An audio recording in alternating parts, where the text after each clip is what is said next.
Salut à tous, c'est Nico, alias Professeur Connard pour une nouvelle vidéo. Si je vous demande de parler de la Chine, vous trouverez sans doute matière à conversation, que ce soit pour aborder son histoire millénaire, sa gastronomie, ses opportunités économiques, ses villes en pleine mutation, etc. Cependant, si je vous demande de décrire le président de la République populaire de Chine, tout au plus vous allez vous dire « Ah oui, c'est le mec qui veut interdire Winnie l'ourson parce qu'il ne supporte pas la ressemblance avec sa personne ». Le constat est sans appel. Malgré la montée en force impressionnante de la Chine sur le terrain économique, la férocité de la répression menée par le Parti communiste et la peur qu'inspirent les ambitions géopolitiques de la Chine, absolument tout le monde se fout de Xi Jinping. En effet, contrairement à son homologue Vladimir Poutine par exemple, qui excelle dans la médiatisation de sa personne, ou Kim Jong-un qui est devenu malgré lui une figure satirique de l'internet, quasiment personne en dehors de la Chine n'est capable de citer une parole, un discours, un fait marquant lié à la personnalité du dirigeant chinois. On aura juste l'image d'un mec joufflu avec une tête de bolchevique en fin de course, un bureaucrate comme le Parti communiste chinois en produit des centaines. C'est pourquoi je vous propose d'aborder un aspect de la biographie méconnue de Xi Jinping, dont le nom revient sans cesse dans les médias, mais dont le grand public ignore quasiment tout. Un homme qui, bien que né dans un milieu privilégié, car fils d'un membre prestigieux du Parti communiste, sera exilé et stigmatisé sous la révolution culturelle comme étant un élément indésirable faisant partie d'une des 5 catégories noires, à la suite de la cabale menée par le régime contre le père de Jinping. Alors, petit aparté, je tiens à m'excuser par avance pour ma prononciation des noms chinois, mais je suis plus doué pour l'allemand que pour le mandarin, et la transcription phonétique officielle dans l'alphabet latin n'a absolument aucun putain de sens. Par exemple, comment est-ce que vous prononcez le prénom de Mao? Zedong, comme la version officielle, ou bien Tse-tung? En réalité, c'est Tse-dong. Tong, comme une tongue. Enfin, là n'est pas la question. Parlons d'abord du père de Jinping, Xi Zongzun de son vrai nom. Révolutionnaire de la première heure, Zongzun entre dans la Ligue de la jeunesse communiste en 1926 et devient membre du parti 2 ans plus tard alors qu'il est encore adolescent. Dès les années 30, il est actif dans la guérilla communiste dans les provinces du Shaanxi et du Gansu, ou Gansu, je sais pas, où il sera un des camarades d'armes de Peng Dehuai, futur poids lourd du Parti communiste qui sera également victime des purges. Suite à la prise de pouvoir de Mao, il fait partie des cadres de haut rang du gouvernement et accédera au statut de vice-premier ministre en 1959.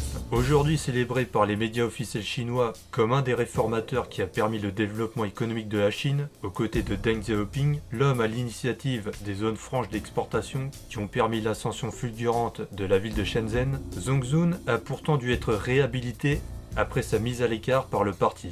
Il réintégrera ses fonctions suite au programme de démaoïsation impulsé par Deng Xiaoping, le Boluan Fanzheng. Zongzun fut écarté en septembre 1962 suite à une manœuvre de Kang Shen qui sera un des bras armés de la répression sous la révolution culturelle, qui mériterait une vidéo à lui tout seul d'ailleurs, dû à sa place centrale dans l'appareil répressif de Mao et sa figure pourtant quasi fantomatique à l'intérieur du parti. L'affaire Liu Zidan sera le prétexte utilisé pour décider de la mort sociale de Papa Xi. Liu Zidan était un martyr de la guérilla communiste tombé dans les années 30. Dans un roman biographique sur sa vie commandé par le parti et écrit par une proche de Zongzun, Kang Shen voit une conspiration contre le PCC car l'un des personnages évoquerait selon lui Gao Gang, un ancien membre du Parti communiste qui a fait l'objet d'une purge.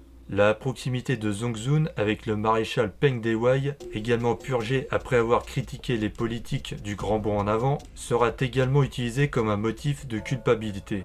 Classé comme un élément anti-parti, il devra passer par le travail forcé en usine, les humiliations publiques et les tabassages par les gardes rouges lors de la révolution culturelle, qui est le mouvement politique lancé par Mao contre les éléments révisionnistes et qui dégénérera en émeutes spontanées à travers toute la Chine, puis en quasi-guerre civile. Comme il est coutume sous le maoïsme, sa stigmatisation s'étendra à toute sa famille, sa maison sera saccagée par les militants, sa femme devra le dénoncer publiquement comme ennemi du peuple, et l'une de ses filles, Xi et Ping, connaîtra une fin tragique car elle sera persécutée à mort par les insurgés. Suite à la disgrâce de son père, la vie du jeune Jinping va radicalement changer. Harcelé dès l'âge de 9 ans par les gardes rouges, qui sont les milices qui soutiennent Mao lors de la révolution culturelle, il doit dénoncer son père publiquement, réciter des citations de Mao chaque jour devant les gardes rouges, et esquiver les lynchages par les manifestants. Auparavant résident du domaine de Zhongganai, auparavant résident du domaine ultra privilégié de Zhongganai, qui regroupe les habitations de tous les plus hauts cadres du parti et de leurs familles, à 2 pas de la cité interdite à Pékin, il est envoyé par son père en 1969 dans un bled paumé, que je vais même pas essayer de prononcer, du district de Yanchuan en Chine centrale, ce afin d'assurer sa protection face aux persécutions. Il est alors âgé de 16 ans. Les conditions de vie seront spartiates à la campagne, il vivra dans une maison troglodytique infestée par les puces et sera désigné comme secrétaire pour les travaux du village. La propagande chinoise le décrira par la suite comme un travailleur acharné, capable de porter des sacs de blé de plus de 50 kg sur des kilomètres de sentiers, sans fatigue. Mais dans sa propre autobiographie, il avoue ne pas être très impliqué dans le travail et ne pas apprécier les conditions de vie à la campagne, de laquelle il s'enfuira quelques mois plus tard pour essayer de retourner à Pékin. Il sera repéré et arrêté par les autorités et envoyé dans un camp de travail forcé pendant quelques mois.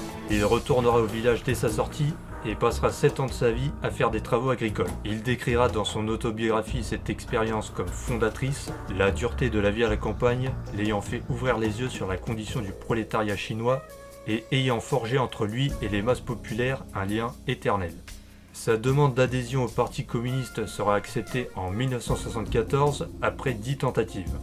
En 1978, après la mort de Mao, son père sera enfin réhabilité par Deng Xiaoping avec des milliers d'autres victimes des purges.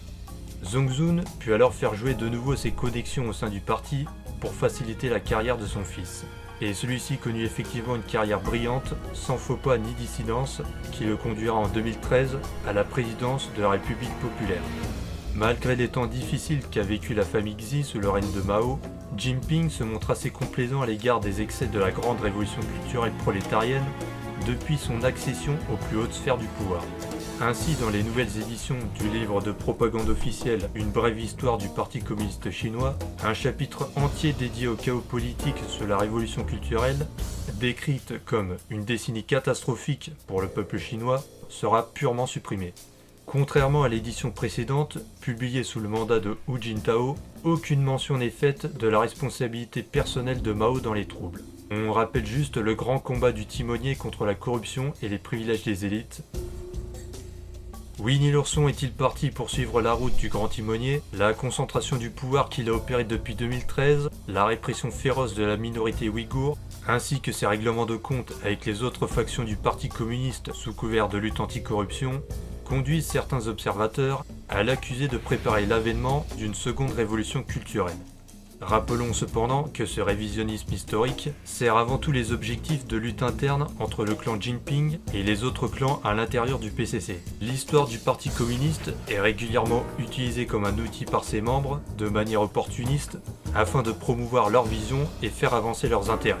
Les dissensions et les luttes de pouvoir au sein du PCC mériteraient une vidéo de 3 heures en elle-même. C'est un bordel absolument terrible. Si vous voulez en savoir plus, vous pouvez lire le bouquin de Roderick MacFarquhar, Les origines de la révolution culturelle. Voilà, c'est la fin de cette vidéo. Ma note de crédit social est probablement descendue à -99, donc avant que les gardes rouges ne viennent perquisitionner chez moi, ça m'arrangerait que vous partagiez cette vidéo au maximum. C'était Professeur Connard, j'espère que ça vous aura plu. N'hésitez pas à laisser un commentaire pour me dire si vous avez aimé ou si vous avez trouvé que c'était de la merde. Tous les avis sont bons à prendre, et je vous dis à plus.